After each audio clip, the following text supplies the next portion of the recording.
ating pong iled ang ating mga tenga.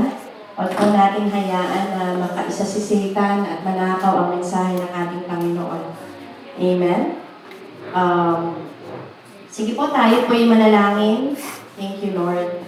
Thank you, Jesus. Salamat po, Ama, sa umagang ito, O Diyos, na kami po ay muling binigyan ng pagkakataon, Panginoon, na matuto, O Lord God, makapakinig ng iyong salita.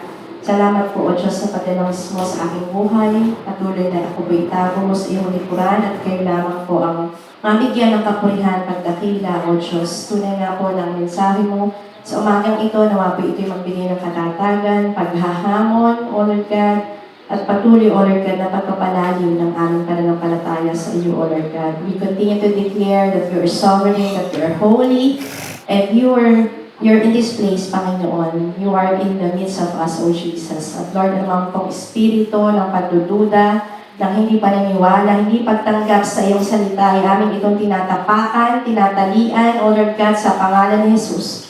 Lukuban mo po ang bawat isa sa amin ang iyong banal na dugo, Panginoon. Sakupin mo po ang aming mga isipan, ang aming mga puso, Panginoon.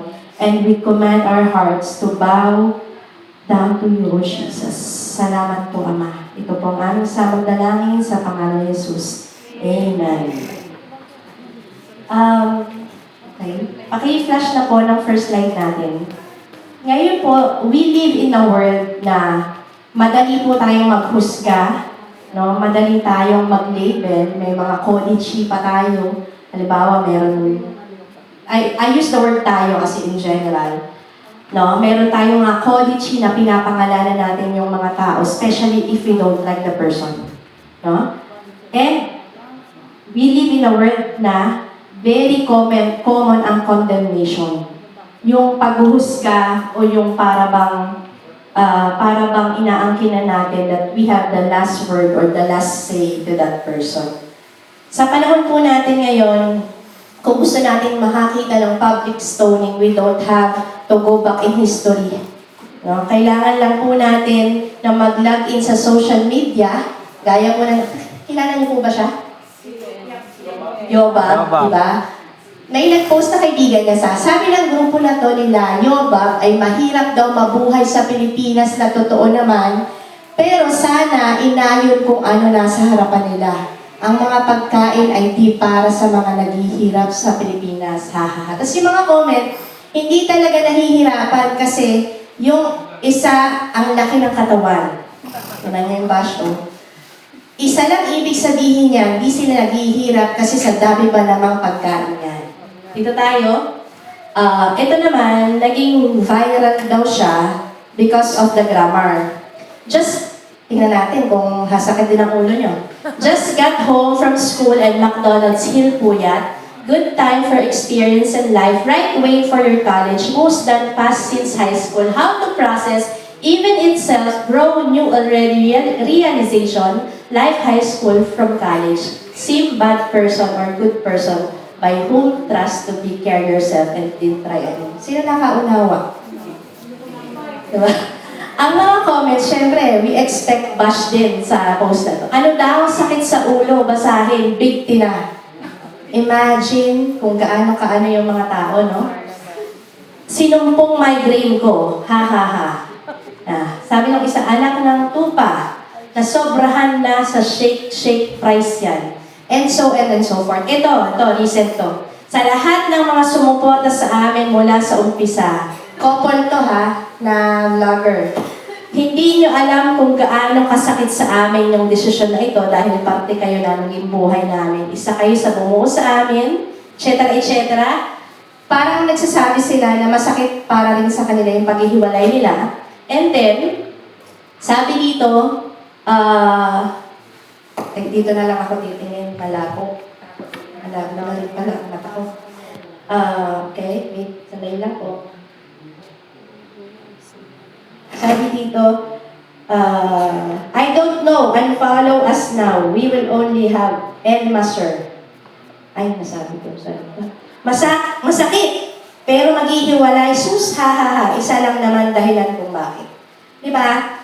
Sa bawat post sa social media, diba? Especially if you are a vlogger or an influencer, you expect na meron ka talagang bash na makukuha or comments, bad comments na makukuha dahil you open your life to the people. So parang posting din, especially nga sa mga katulad nila, is ino-open mo yung buhay sa kanila at binibigyan mo sila ng karapatan na magkaroon ng say sa buhay mo. Pero, di ba, imagine natin mga Filipinos po ito ganon katindi yung lumalabas na hindi magaganda sa bibig ng mga kapwa natin Pilipino. We live in a culture that loves a good execution. We love to watch people fail, expose their flaws, and throw the digital stones of cancel culture. Hindi man tayo tunay na bumabato, pero mga pambabatikos ang nakikita natin. But 2,000 years ago, 2,000 plus years ago, Jesus stepped into a cancel culture mob. Sabihin yung mga nagkakagulong tao, at gumawa ng isang bagay na lubos na nakapagpabago ng sistema ng pakikipag-ugnayan natin sa ating mga kapwa. Next slide po. Bago po natin basahin ang teksto, yan, sino pong nakakapagpadala ng ganyan sa mga mahal sa buhay? Amen. Ako nung nasa Pilipinas pa po ako, elemental, excited ako lagi sa magbukas ng mga padala ni Mama. No? Very common po yan sa mga OFW. Pinupuno natin ng pabango, ng pasta. Kami pag uuwi kami, nauna na yung package. Pasta, tono, tomato sauce, etc. Basta alam kong yung mga anak ko sure na makakakain. Chocolate, mga ano pang mga nasa skatuleta, scarpe, damit, etc. Pinupuno natin ng mga magagandang bagay at sinisigurado natin na nirarap nating maigi ng packaging tape para maganda lang yung makita.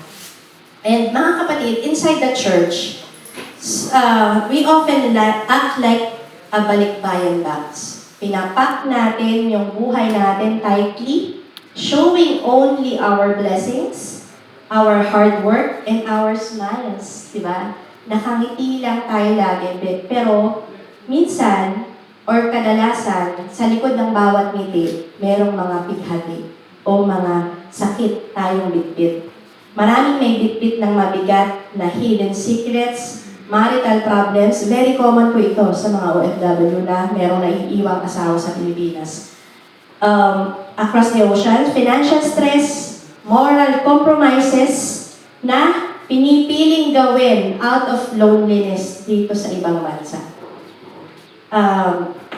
Natatakot tayo na kapag natanggal yung packaging tape ng balikbayan box, mabuksan ang kahon, people will see our mess, the community will stone us with chismis, diba? Napakahabi nga, may pakpak daw ang balita. Mabilis lumipad.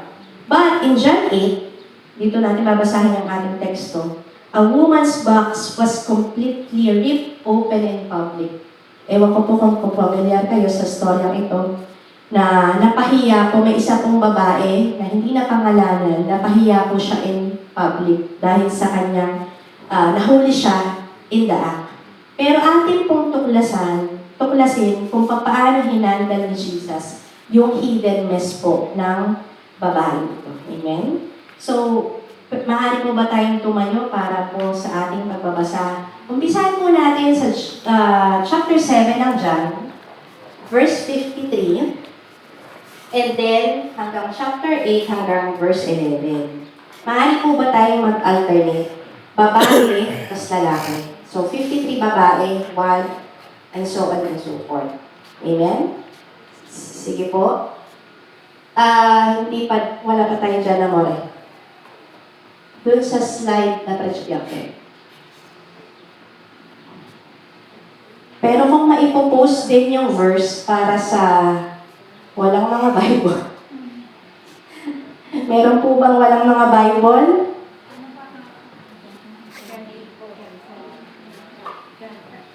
Ano yung laging biro ni Pastora? Pag walang Bible, ibenta ang bahay. Aabot pa ba tayo sa ganong kalalagayan?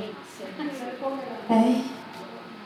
Baka ang nagiging Christian ay ang kotse, ang librariya natin sa bahay. Andito na po ba tayong lahat? Amen. Mga babae, pagkatapos nito, umuwi na ang lahat. Wala. Chapter 7 po ng verse 53. Tayong mga babae. Okay, ulit po. Pagkatapos nito, umuwi na ang lahat.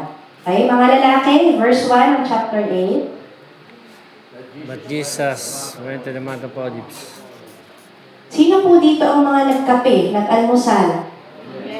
Amen. With power because we are reading the Word of God. At sa natandaan ko po, sabi ni Pastora Claire, pag binabasa natin ang salita ng Diyos, we speak it with power because we are shooing away the enemy. We are declaring the Word of God. Kaya bigyan po natin ng buhay. Verse 2.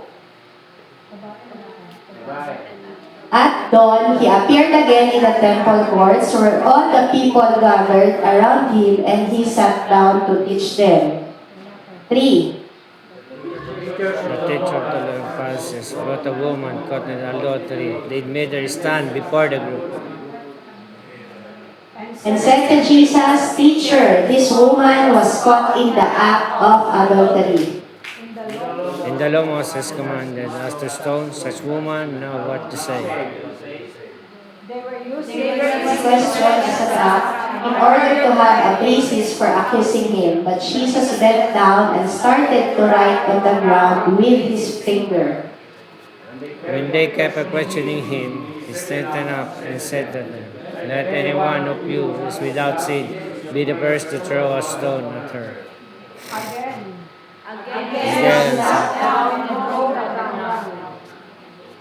At this, those who heard began to away one at a time.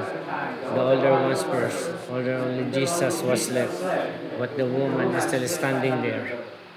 He straightened up and asked her, Woman, where are they? Has no one condemned you? No one, sir, he said.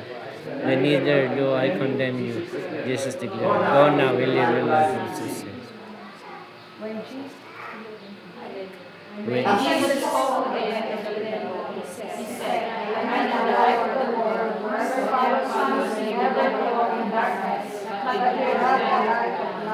Amen. Okay na po. Ang Diyos po magpala sa pagtabasa ng kanyang salita. Amen. Tayo po'y makakaupo na. I entitled this sermon, Grace That Humbled the Stones. Ang biyaya ng Diyos na nagpababa sa mga turning our courthouse into a sanctuary. Mula sa hatol patungo sa hilom. Amen? Next slide po. Kung mapapansin po natin, yung story nag-start sa verse 53 ng chapter 7. And makikita po natin, parang pagdating po natin ng pinakang highlight ng story, biglang naging importante sa mga Pariseo yung idea ni Jesus, nung dinala nila yung babae. And dito po, makikita natin, para lubos nating makakunawaan yung kwento, balikan po natin mula sa verse 45 hanggang 52, hindi na po natin babasahin, kanya-kanya na lang po kayong pagbabasa sa mga Bible nyo ng chapter 7. Makikita po natin na gusto na nilang dakpin si Jesus, no? At inutusan ng mga Pariseo, yung mga guards, na dakpin, hulihin na si Jesus. Pero bumalik sila empty-handed sa mga Pariseo. At makikita rin po natin na kine-question na nila si Jesus kung si Jesus ba ay ang Kristo o ang Mesaya. Ang sabi pa nga doon, walang propetang magmumula sa Galilea. Ito yung mga salitang nabitawan ng mga Pariseo. At dyan po nag-ugat yung pagtatalo-talo po tungkol kay Jesus. Dahil iba't ibang opinion nila about Jesus or about who He was, kaya nagplano sila ng isang bitag. Amen? Parang 12 ko lang, bitag. Nagplano sila ng isang bitag para matrap po ang ating Panginoong Jesus, but Jesus had other plans. No? Sa tingin po ba natin, yung plano nilang bitag sa Panginoon, lingid ito sa kaalaman ng ating Diyos? Amen. No amen. Di po ba? At sa umaga pong ito, let us ponder how Jesus balanced grace and truth over that specific story in the Bible. Next slide po. Sa ating pong teksto, meron po tayong tatlong klase ng tao na makikita. A broken woman, a mob with rocks, yung mga tao, ayan, yung lalaki ng bato. Imagine niyo po, kayo yung batihin ng ganyan, o tayo ang batuhin ng ganyan, and last Jesus. Bilang siya po, yung woman po, caught in the act, yung mga tao, handa na silang batuhin yung babae, and si Jesus bilang siya yung tagapamagitna o sumalo sa babaeng nangalo niya. Ayan. Unang bagay po na makikita natin, the trap, yung bitag, legalism, rules without grace. Ito po yung mga accusers, yung mga pariseyo. No? Yung legalismo, yung puro ka na lang rules.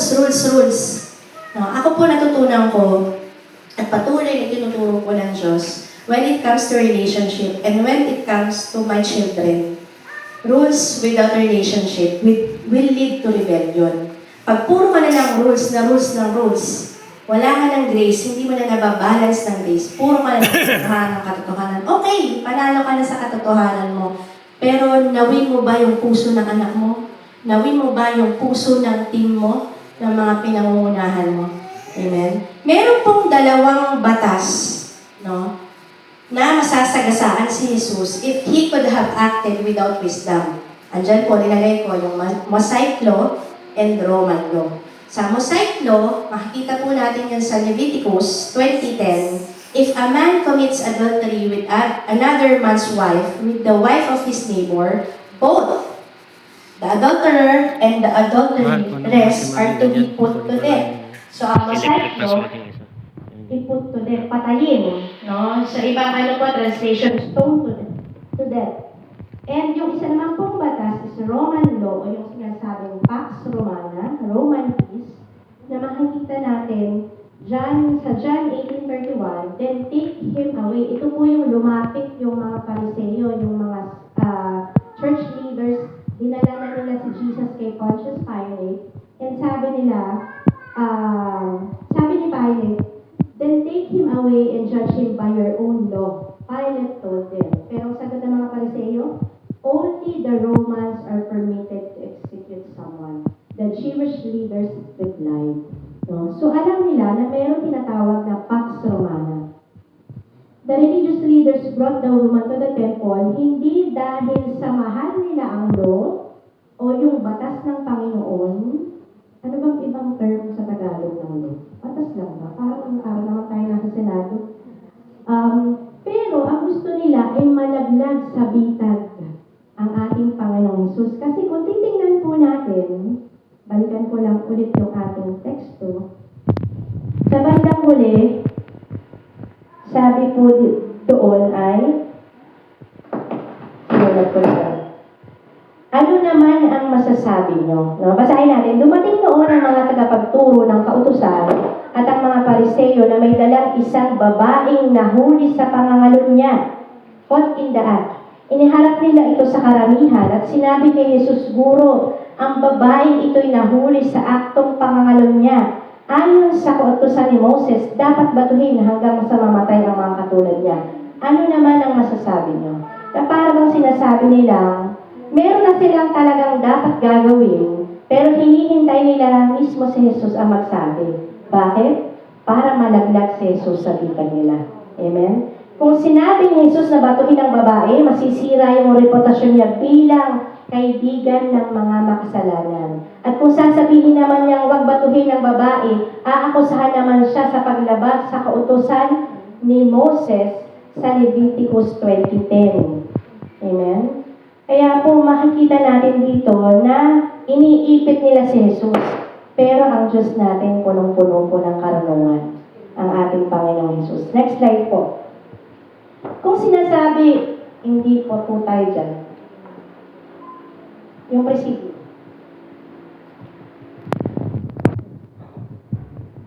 Yung preceding verse, slide.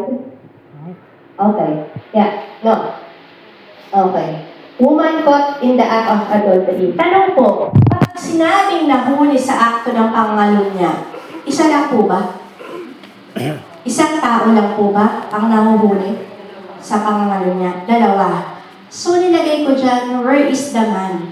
The missing man. Bakit yung babae lang ang dinala kung nahuli sa akto? Di ba napakalinaw po ng Mosaic Law na yung babae at lalaki both sila will be put to death. No? Kaya nga, at dahil wala naman yung lalaki, yung babae lang yung dinala nila, very obvious po, at nagpapatunay lang ito na yung mga leaders ay ginagamit lang yung sitwasyon na yun bilang patibong o sandata laban kay Jesus. Isang political setup. Iniintay nila, kumbaga, magkamali lang, magkaroon lang ng impulsive na sagot si Jesus, malalagay siya sa peligro. Pero hindi po naging ganun ang sagot ng ating Panginoong Jesus. Wala naman talagang pakialam yung mga Pariseo sa babae ng lalo niya, ginamit lang ito to win an argument, di ba? Madalas po, ang daming ganun sa panahon ngayon. Kunwari concern, pero may gusto lang patunayan. Patunayan na tama siya or righteous siya. No? We often use others' failures to make ourselves look righteous. Madalas natin gamitin yung pagbagsak o kamalian ng isang tao para mapamukhang ayos tayo. Ako nga, nakapagluto pa ako, kahit busy-busy ako, tapos siya, walang dala, ni asin. Family day kasi, kaya yung naisip ko. Di po ba? Ako na lang po yung naglinis kasi nagsin lang yung dapat cleaners ngayon. Ako na lang lagi yung nakakaisap dito sa bahay nito para mapaganda itong iglesia. Siya yung presidente, pero bakit hindi niya naisip yun? Ouch! Diba? Sa totoo lang, ang dami natin namang kumikilos na leaders o members na hindi na kailangan ipagkalandakan pa. Amen. And the Lord sees your labor. Hindi na natin kailangan i-announce pa. No? Minsan kailangan ng topic to encourage, pero kailangan pa bang i-announce pa? Do we need to hear from our pastors? Ay, kagaling naman talaga nito. Di po ba? Hindi na kailangan ipagkalandakan pa para sila yung gumawa, pero ginawa na nila kahit minsan hindi naman nila, quote and unquote, trabaho yun. Pero dahil nakita nila yung sitwasyon, ginawa na nila yung paraan. Amen? Mag-ingat po tayo sa pag-weaponize sa mga rules ng Diyos para lang makasakit ng kapwa natin. God's truth should never be used as a tool to destroy others or elevate our own moral superiority. Do we remember the prayer of the Pharisee last year? Yung aking pong preaching na accidental Pharisee. Panginoon, salamat po na hindi ako katulad niya. Amen. Last Friday lang, na-refresh ang mga kababaihan. Di po ba? Meron pong prayer na nakaka-encourage. Merong prayer na pag narinig mo, para kang pinapaypayan sa hangin ng panalangin. Amen. At alam niyo po, para matuto tayo sa pananalangin, let us meditate on the Lord's Prayer sa John chapter 17. How He prayed the whole chapter for Himself, para sa mga disipulo, at para sa lahat ng mananampalataya.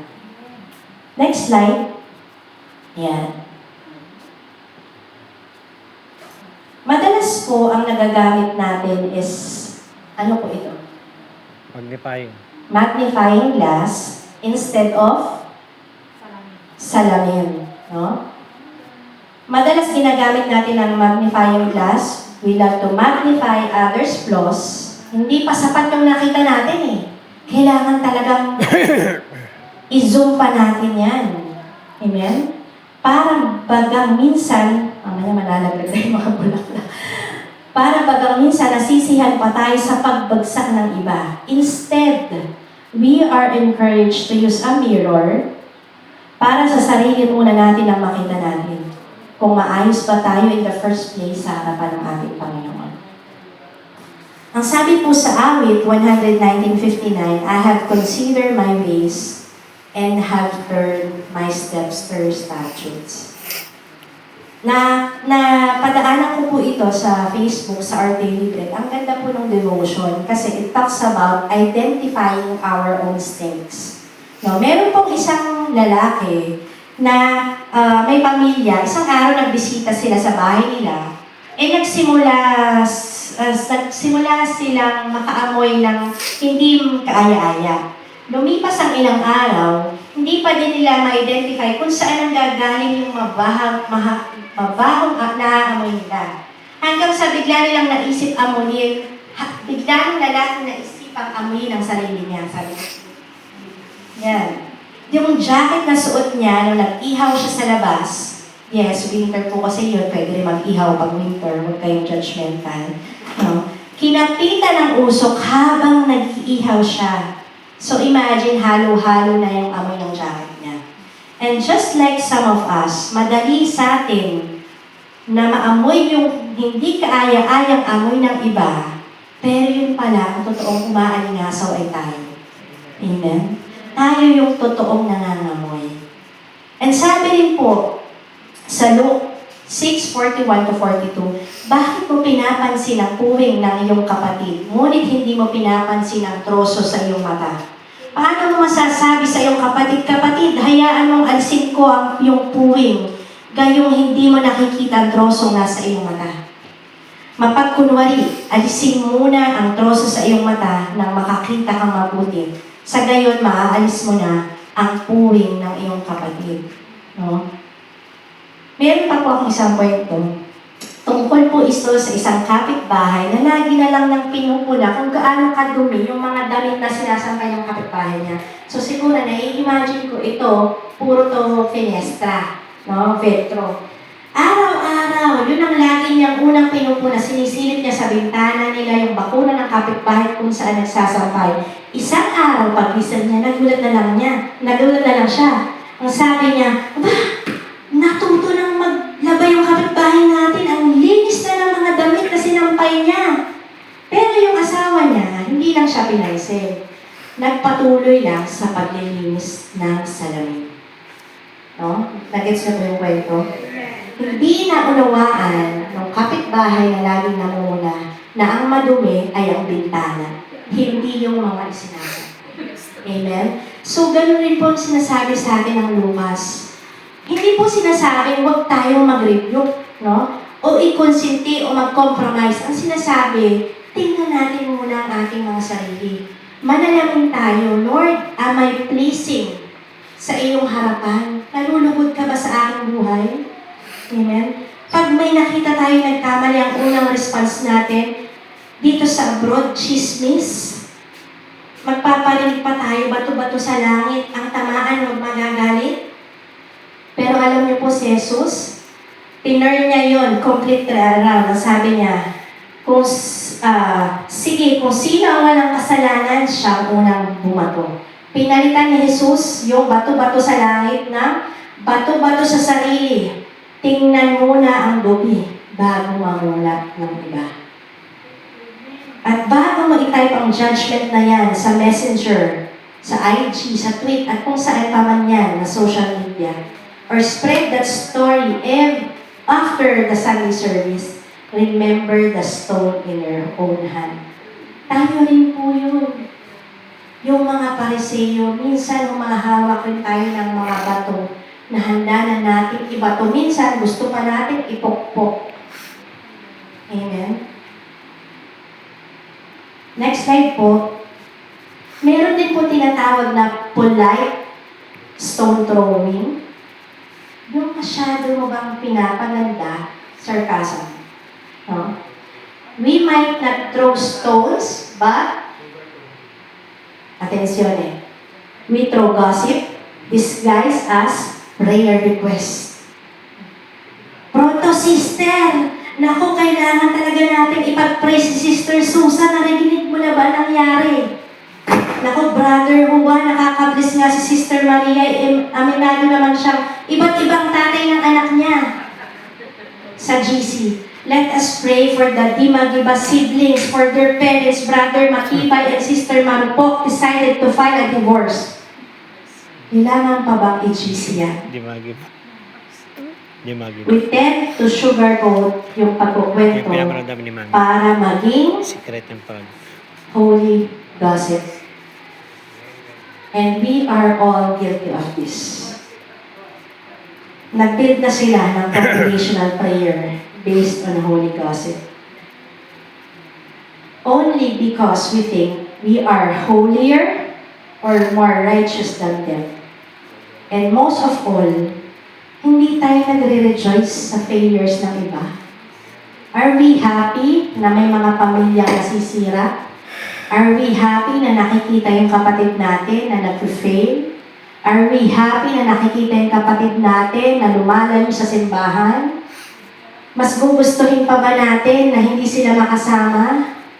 Simba ng simba, hindi naman nagbabago. Ano gusto natin, hindi na sila magsimba. Paano pa sila magbabago lalo pag hindi na sila nagsimba? Hello? Sabi sa Romans 12:15, rejoice with those who rejoice, mourn with those who mourn. Hindi yung rejoice with those who mourn. Meron ang nahihirapan kang kapatid, pupulutanin mo pa sa GC ng pamilya. Amen? On church ethics, may mga sitwasyon that we can broadcast, lalo na kung may permission tayo sa taong humihingi ng prayer. May mga sitwasyon na hindi, and we respect the privacy of the church member.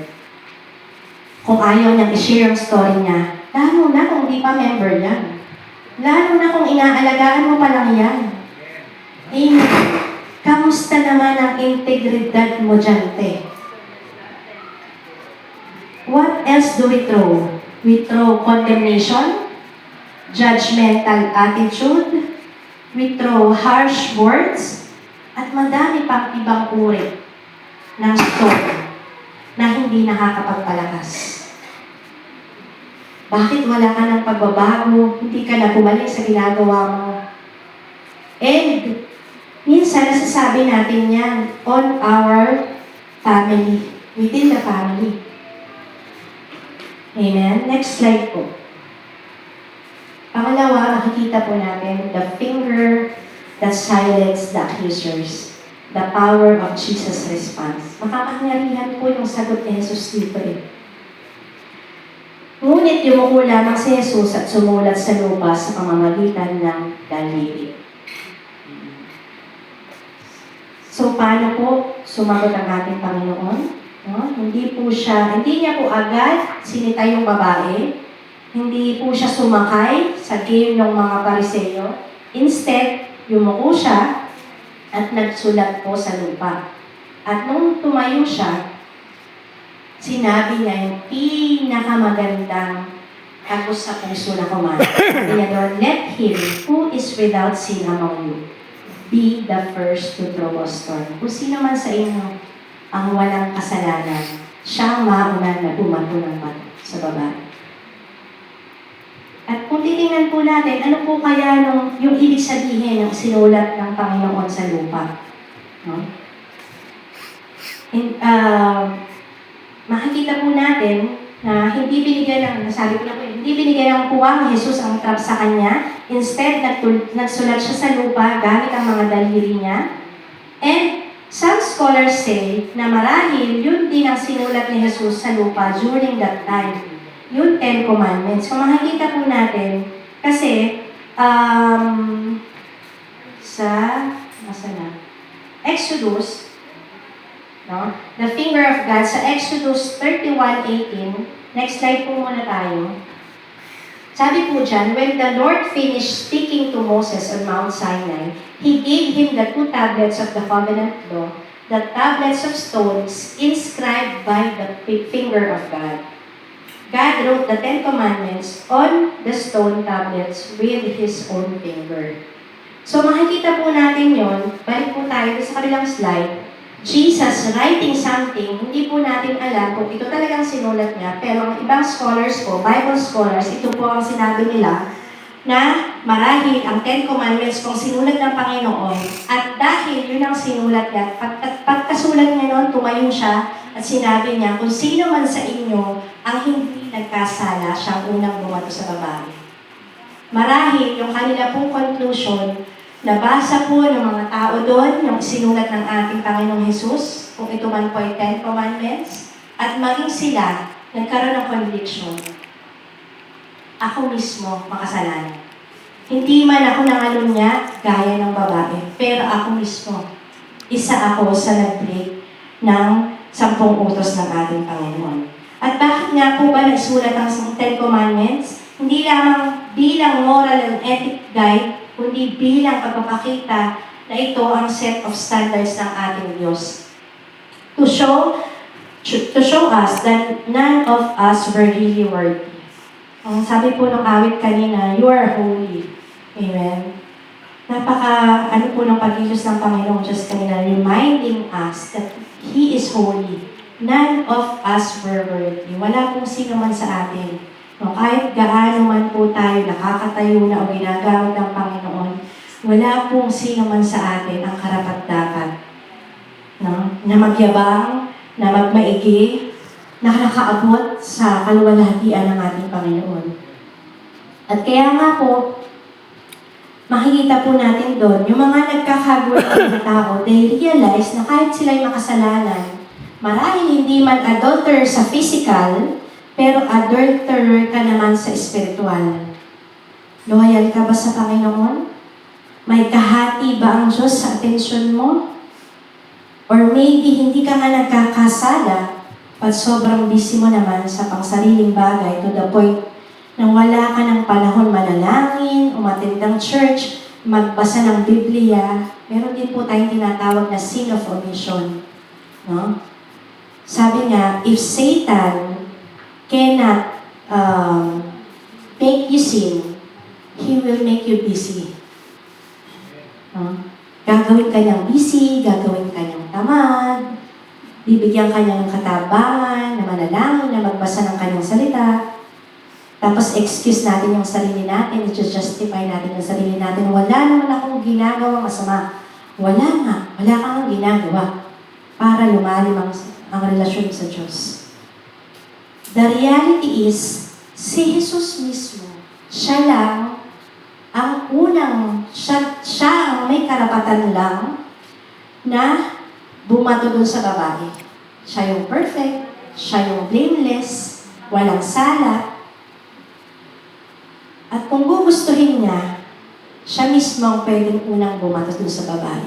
Pero, hindi ganun ang ginawa ng ating Panginoong Hesus. Nagkaroon ng twist sa pangyayari. Inilipat niya yung spotlight from the public scandal ng babae to their hidden sins. No? Yung mga sikretong kasalanan ng mga tao doon, mga Pariseo. Tapos ano nangyari? The oldest dropped their stones first. At unti-unting nawala ang mga tao sa courtyard. Unti-unti silang umalis. Self-righteousness cannot survive in the presence of true self-examination. Kung sa tingin mo matuwid ka na, at kung hindi tayo tinatamaan ng salita ng Diyos, amen, maybe we should question ourselves. Totoo ba nating nararanasan ang Panginoon? Totoo ba nating nararanasan yung pagtatama niya? Kasi diba sa awit 119, diba, para hindi tayo magkasala, iti-treasure natin yung salita ng Panginoon sa ating puso. Every day, mayroon tayong pagkakataon na magkasala. Meron po ba dito hindi na nagkakasala?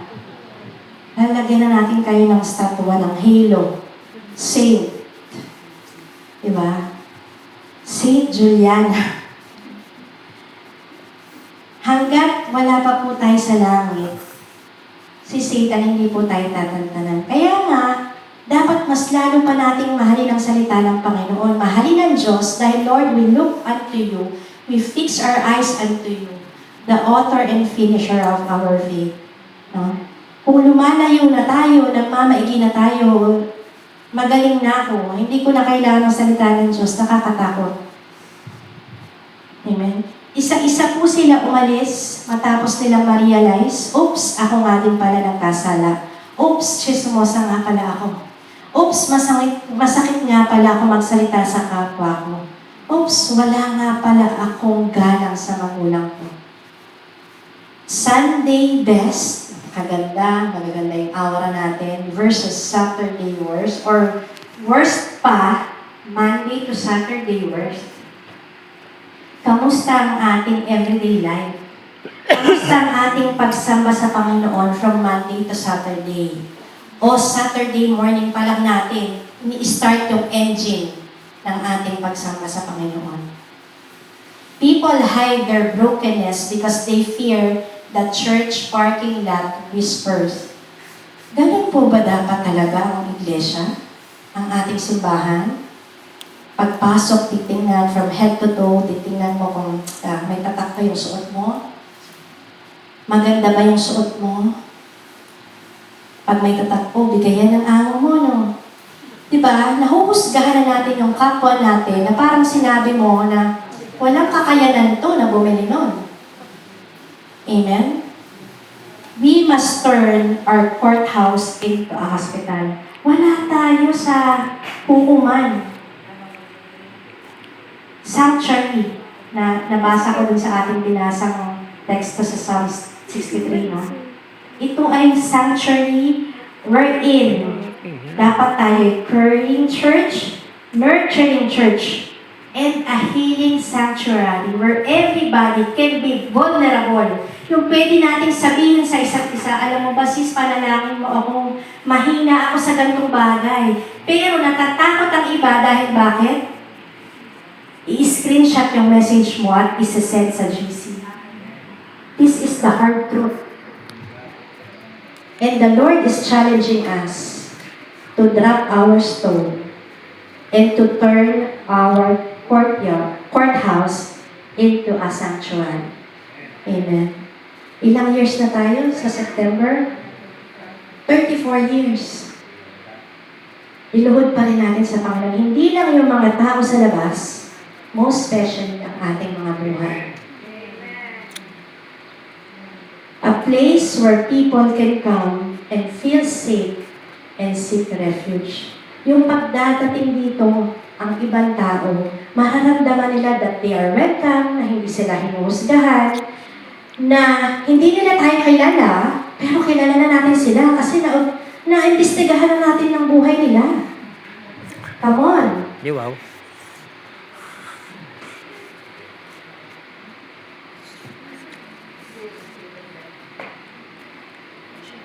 Sinulat ng ating Panginoon ang Ten Commandments with His own finger at sa paggamit ni Jesus ng kanyang daliri sa pagsulat dun sa lupa, iginigiit niya dito ang kanyang divine authority as the true lawgiver. Kasi yung mga Pariseo parang kulang na lang sabihin sa kanya o inuutusan siya na ito ang maging desisyon mo para malalaglag sila sa bitag. Pero ang Panginoong Jesus, hindi siya nagsalita. No? Nagsulat siya sa lupa. And by that, we thank the Lord na naunawaan ng mga tao sa paligid niya. And so probably, kung ito nga din ang sinulat ng ating Panginoon, yung mga nagkakagulong mga tao, they realize na sila din ay makasalanan. No? They realize na sila din nakagawa in one way or another from commandment number 1 hanggang commandment number 10. Meron silang na-violate doon. Amen? Kaya nga po, unti-unti, dinrap nila yung bato na hawak nila. At unti-unti, from the oldest and wisest. Bakit oldest and wisest? Bakit? Kasi yung mga matatanda, sila muna ang nagkaroon ng realization sa katandaan nila, ang dami na nilang nakumit na kasalanan, at the more na you think na ikaw ay matalino, the more sa pagdami ng alam ng isang tao, pagdami rin ang pagkakataon na magkasala. Amen? And because na-convict sila ng kanilang sariling konsensya, hindi nila tinuloy ang pagbato hanggang sa mamatay yung babae. Next slide po. Yan. Sunday's best versus Sunday's worst. People hide their brokenness because they fear the church parking lot whispers. No? Dito makikita natin, korte, hukuman. Meron ba tayong judge dito? Wala pa naman. Diba? Ito tayo dapat. Hindi tayo ito. No? Kapag po ba may nagkasala o may nagkamali sa isang kapatiran, should we flaunt and announce their mistake? Kailangan po bang ipagkalandakan natin? Ito. Diba? Kailangan ba natin gawin yung ginagawa ng unang panahon sa piazza? Diba? Naalala niyo po si Gomer? Diba? Bago siya i-redeem ni Hosea. Kailangan po ba natin gawin yun? Dapat ba natin silang ipahiya? Pag-usapan? Or should we talk to them and rebuke them in private? Kailangan kausapin nang kayo lang. Hindi naman siya mapapahiya kasi what is the goal? Our job is not to judge them or judge the person, but to restore the relationship to Jesus. Amen? The church must not act like the Pharisees. Ang totoong bayanihan in the kingdom of God means dropping the stones of judgment and lifting each other up in grace. Amen. Yung napipighati ka kapag may nakikita kang kapatiran mo na nagkakasala, hindi ka natutuwa, hindi mo pinupulutan, hindi mo ina-announce sa iba. Nalulungkot ka mismo. Amen. Dahil siya, nalalaglag siya sa kasalanan. So what do? Makikicompromise ka, hindi ko siya i-judge. Pero appear, sama mo ako dyan. Ganon? Hindi po, no? Hindi natin i-compromise yung ginagawa. Hindi tayo yung grace, hindi sa atin nagbibigay ng karapatan para ikonsinte o itago. No? If you are not compromising your spiritual walk, or somebody else's spiritual walk, na alam mong tagilid na ang kanyang spiritual walk, then go talk to your pastor, to your spiritual mentor, and ask for prayer. Hindi mo pwedeng sarilin yan. Kailangan mong i-voice out yan kasi po natatakot po ako. Baka po i-chismis ako. May ganun ba, na pastor? Next slide. The double miracle of grace. Grace that empowers change. Amen. Dahil sa ipinakita ni Jesus, no? Sabi po dito, tumayo si Jesus at tinanong ang babae, nasaan sila? Wala na bang humahatol sa'yo? Wala po, Ginoo, sagot ng babae. Sinabi ni Jesus, hindi rin kita hahatulan. Umuwi ka na, tingnan niyo yung grace hindi kita hahatulan, but sabi niya, umuwi ka na, at mula ngayon ay huwag ka nang gumawa ng kasalanan. Diba? Yung grace, binalance ng Panginoon with truth. Hindi niya sabihin, sige, absuelto ka na, umuwi ka na. Yun lang. Hindi rin kita hahatulan. Yun lang. Meron siyang bilin. Diba? Umuwi ka na at simula ngayon, huwag ka nang gumawa ng kasalanan. Dahil meron ka ng bagong buhay. Pinatawad ka na ng Panginoon. Inahon ka na sa putikan. So, meron ka ng pagpili ngayon na hindi mo napipiliin na malugmok agad ulit dyan sa putikan na yan. Amen? Nung nag-alisan na ang mga accusers, tumayo si Jesus at in-address niya yung woman dahil nakita ng Panginoon na sila na lang. But then, tinanong niya pa rin, no? Hindi po niya kinondem, hindi niya hinusgahan. At hindi rin po in-excuse, o siguro isipin natin, di in-excuse o inunalalang ni Jesus na hindi nagkasala. Paano yun? Yung mga nagkakasala, ganyan lang yun? Sa tingin niyo po ba, hindi fair judge ang ating Panginoon? Diba? Mapagmahal po. Gano'n lang po ang pag-ibig ng Diyos sa atin. Gano'n na lang kalalim, kalawak ang pag-ibig ng Diyos sa atin. Na hindi niya kayang tingnan tayo kung tayo nasa kalagayan pa ng kasalanan. Kaya pinadala niya ang kanyang buktong na anak Amen? Kaya nga po, grace is unconditional. Dalawa na lang po silang natira doon, the sinner, yung broken woman, and the sinless Savior. Jesus has the legal right to throw a stone, but He chooses mercy. Pinili ng Panginoon ang kahabagan. Kaya ikaw, iparanas mo naman yung kahabagan sa kapwa mo. Paranas mo naman yung biyayang nararanasan mo. Kung nakakaranas ka ng biyaya ng Diyos, ng pag-ibig ng Diyos, ng kahabagan ng Diyos, nag-uumapaw sa buhay mo, iparanas mo naman yan sa katabi mo. Iparanas mo yan sa kapwa mo. Amen? Grace is unconditional, but it demands transformation. It is the power to change. No? Sabi nga, it is for freedom that Christ has set us free. No? Stand firm, then, and do not let yourselves be burdened again by the yoke of slavery. Hindi tayo pinalaya ng Diyos para maging malaya tayo sa kasalanan na magkasala. Pinalaya niya tayo from sin, not to sin. Amen? Kaya nga kung tayo po ay namumuhay pa rin sa kasalanan ngayon na natanggap mo ng biyaya ng Diyos, para sa akin, question yan. Kung totoo mo bang naranasan ang biyaya at pag-ibig ng Panginoon? Kasi sabi ng awit, your mercy leads me to repentance. Diba? Yung kahabaan ng Diyos, diba? Hindi, tayo mga Pilipino, grabe yung pag-ano natin ng utang na loob. Diba? Yung pagtanaw natin ng utang na loob. Sa Diyos pa kaya? Sa Panginoong Jesus pa kaya? Na nagbigay ng kanyang buhay? Diba? Sa Diyos na pinili tayong patawarin, imbis na tayo'y batuhin? Sa Diyos na piniling kalimutan yung ating mga kasalanan at inako yung ating mga kasalanan sa krus ng Kalbaryo.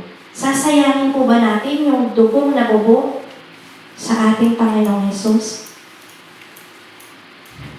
Pinaghiwala, ibinukod ng Panginoon yung tao sa nagawa niyang mali. No? God hates the sin, not the sinner. Pero ang tao, ipinapako na sa krus yung gumawa ng kasalanan. Ay, hindi. Hanggang mamatay ako. Hindi ko na siya mapapatawad. Hello? Tinanggal na ng Panginoon yung kahiyan ng nakaraan natin. So, bakit? Anong karapatan natin na ipahiya yung kapwa natin? No? To bring the shame ng ating mga kapatiran. Kaya nga, lumakad tayo sa pagtutubos ng Panginoon. Akayin natin yung mga ibang tao na talagang naranasan natin yung grace ng Panginoon. Paano natin sila mapapaniwala? Kung hindi natin napaparamdam sa kanila yun. Hindi nakikita ng Panginoon yung was mo, ang nakikita nyo, yung present mo, yung am. I am. Diba? I am a child of God. I am loved by God. Diba? Ang dami pong pwedeng i-declare natin sa ating mga sarili because pinili tayo ng Diyos na mahalin. Kaya makikita po natin dito, grace and truth balance. Sa simbahan, madalas po, nalilipat sa mga labis-labis. Either all condemnation, doon pa rin tayo po. Puro truth lang, so hindi balance. Puro truth lang, o di kaya naman, puro grace lang. Puro biyaya lang, hindi na lumago, hindi na nag-mature. Kasi bawal i-correct. Pag ikinokorek, nagtatampo, hindi nagsisimba. Meron pa po bang ganon? Sa panahon natin, I pray wala po. Dahil ang salita po ng Diyos, lagi ko itong nare-remind sa ating mga kapatiran sa Biblia. Ang salita ng Diyos, kung nasasaktan tayo, it means kinakausap tayo ng Diyos. Para sa atin yun. Amen? Hindi po kasi buffet ang salita ng Diyos that we choose, ito lang mga pagpapala. promise of blessing, promise of healing. Wala na yung correction, wala na yung pagpapalago. Jesus models loving people exactly as they are. Jesus loved us exactly who we are, hindi what we are or what do we do. We are human beings, hindi tayo human doings. Mahal ako ng Diyos kasi magaling akong umawit. Mahal ako ng Diyos kasi magaling akong magturo. Hello? Naririnig mo ba ang sinasabi mo? And gano'n na nga lang po yung pag-ibig ng Diyos para manatili tayo sa kasalanan.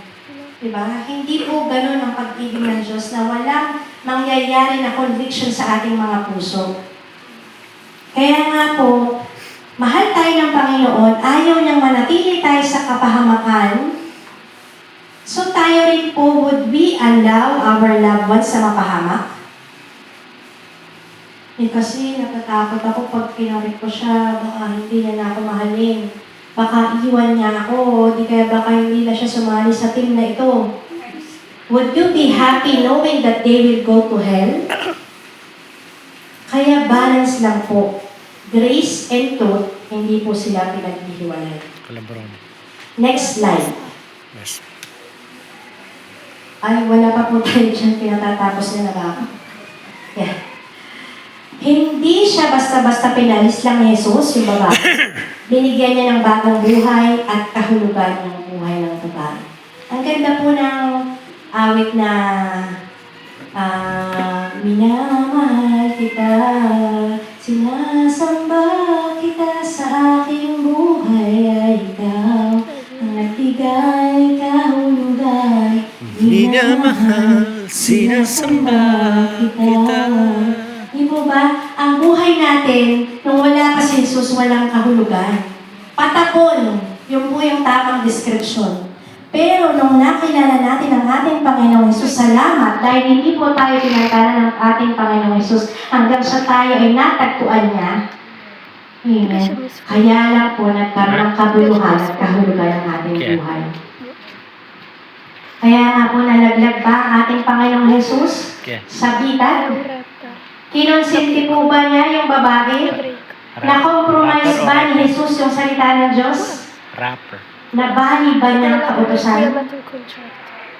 Hindi po. When Jesus said, go and sin no more, hindi ibig sabihin na free na po tayo. Free pass na para gumawa ng kahit ano.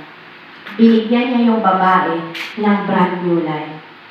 And out of extreme na utang na loob sa kanya na nagligtas sa babae mula sa kamatayan patungo sa buhay na kanyang binago.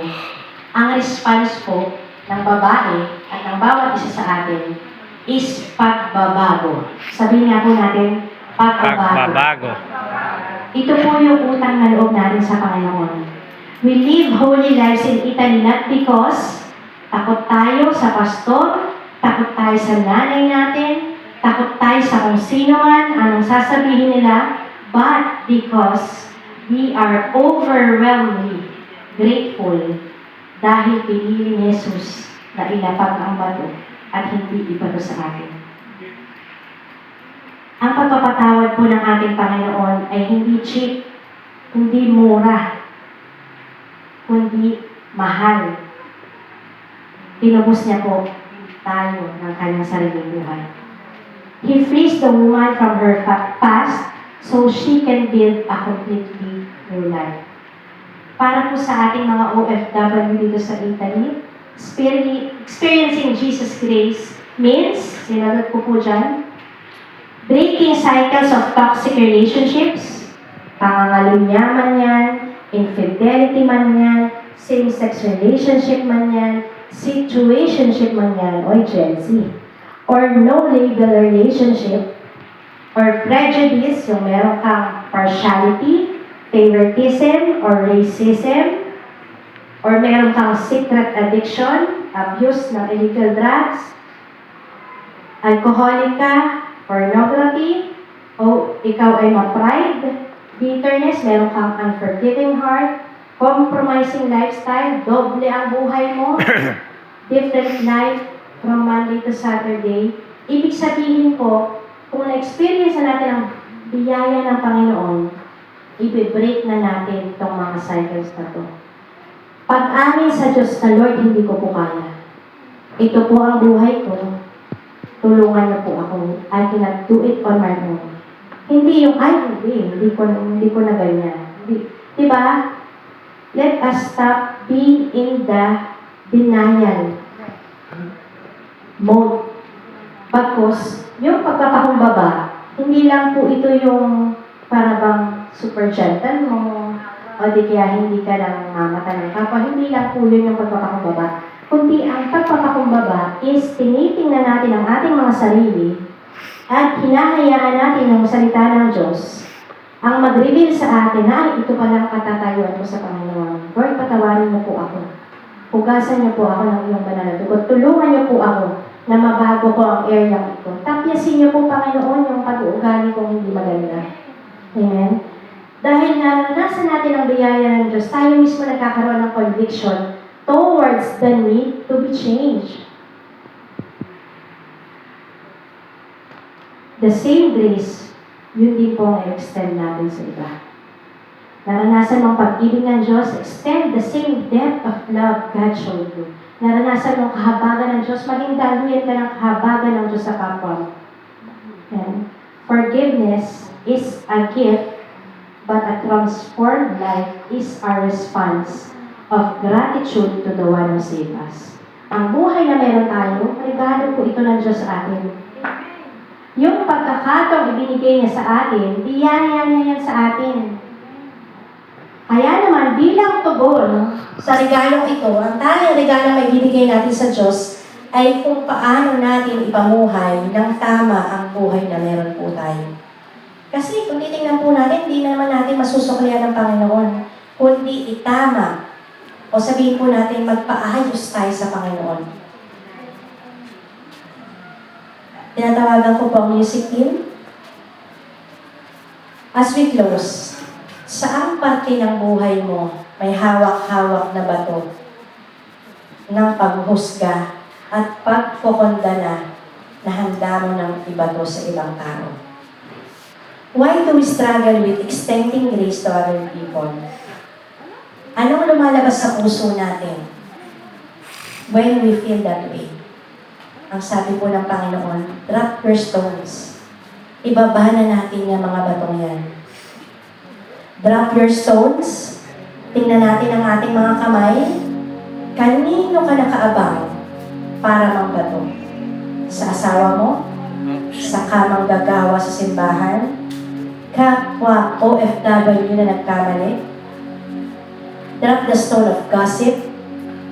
Patawarin mo na ang co-worker mo, family member, o yung kaaway mo. At saan parte ng buhay mo na kinakailangan mong makatanggap ng walang paghatol? Na kailangan mong hayaan ang kanyang biyaya na magpalayas sa iyo at makapagpabago ng iyong buhay. Where are you currently scared to bring the honesty of your sin before the Lord? Natatakot ka bang sabihin ito sa Panginoon? Natatakot ka bang mahusgahan? What assurances do you see in this passage for people who bring their sin to Jesus? Receive His grace. Dalhin mo sa paanan ng Panginoon ang gulo ng iyong buhay, ang secret group chats, and lay it at the feet of Jesus. Ang sabi ng Panginoon, come, all you heavily laden. Hindi po natin kailangan bitbitin mag-isa. There is no condemnation. Sabi po ng Romans, there is now no condemnation to them which are in Christ Jesus, who walk not after the flesh, but after the Spirit. Ang tanging pagpasa po lang natin is to approach the cross of Jesus Christ in humility, na alam natin na yung mga ginawa natin, ito po ang nagpako mismo sa ating Panginoong Jesus para tayo'y maging malaya. Lumapit lang po tayo sa trono ng kanyang biyaya, nang may kababaang loob, nang may pag-amin sa pagkakamali. Isa itong paalala po sa atin na ang ating mga kasalanan ang nagpako sa krus ng Kalbaryo. Wala kung sino sa atin na makakapagsabi, malinis ako, wala akong ginawang mali. Sabi po sa Romans 3:23, lahat po tayo nagkasala at walang sino man sa atin ang nakaabot sa kaluwalhatian ng ating Panginoon. Kaya lay it at the feet of Jesus. Hallelujah. Wala po makakapagyabang sa atin. Wala po tayong ibang dahilan pa para hindi tanggapin ang biyaya ng ating Panginoon. At ang resulta po ng paglapit natin sa Panginoon ay buhay na binabago ng Diyos araw-araw from glory to glory. Hallelujah. Lahat po tayo tumayo, tayo manalangin.